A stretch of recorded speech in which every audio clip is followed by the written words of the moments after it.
पुलवामा में तकरीबन 19 करोड़ रुपए मालियत की नशा आवर मंशियात को तबाह किया गया। मंशियात की लानत को खत्म करने की मुहिम के तहत डिस्ट्रिक्ट एंड सेशन जज पुलवामा की तरफ से तश्कील दी गई अफसरों की कमेटी ने मुख्तलिफ FIRs में जब्त किए गए मंशियात को ज़ाय किया। कमेटी में मुंसिफ जज और DSP हेडक्वार्टर पुलवामा शौकत रफीक के अलावा तहसीलदार पुलवामा थे। NDPS के तहत जिला पुलवामा के मुख्तलिफ इलाकों में पुलिस की जानिब से जब्त की गई मंशियात को सिडको इंडस्ट्रियल इस्टेट लासीपुरा में साइंसी तरीके से ज़ाय किया गया।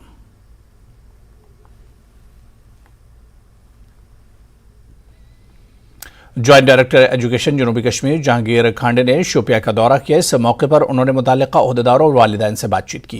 उन्होंने कहा कि हर सरकारी स्कूल को जदीद तालीमी इंफ्रास्ट्रक्चर से फराहम किया जा रहा है।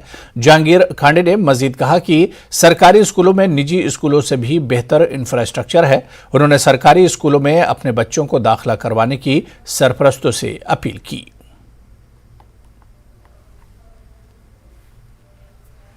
जो है आपकी डिमांड ये हायर ये मतलब एडमिनिस्ट्रेटिव डिपार्टमेंट के हैं, आप की डिमांड जो है जेन्युइन है, आपकी डिमांड को है गवर्नमेंट सब पहुंचाएंगे। हमारी कहाँ जो हमारे यहाँ होगा हम भी अपनी तरफ से बात पहुंचाएंगे, लेकिन ये सरकार के है, ये बात से सरकार को पता भी है कहाँ मुझे क्या करना है। तो जब भी जो ड्यू कोर्स ऑफ टाइम जब भी उनको लगेगा यहाँ वो कॉलेज देना है तो आपको तो हजारों बजे मतलब ये सरकार इंशाल्लाह जब सरकार को लगेगा कि यहाँ इसकी जरूरत है तो तो सर एक और मसला रेशनलाइज के बारे में तो हम कर लेंगे। वो रेशनलाइज जो है हर एक स्कूल को अपनी अपनी तादाद के PTR और CTR के मुताबिक उसको टीचर मिलेंगे। डेफिनेटली इस इलाके को अपने जो इनके बच्चों के हिसाब से क्लासों के हिसाब से उनको टीचर मिलेंगे। चलिए यहाँ पर रुकेंगे।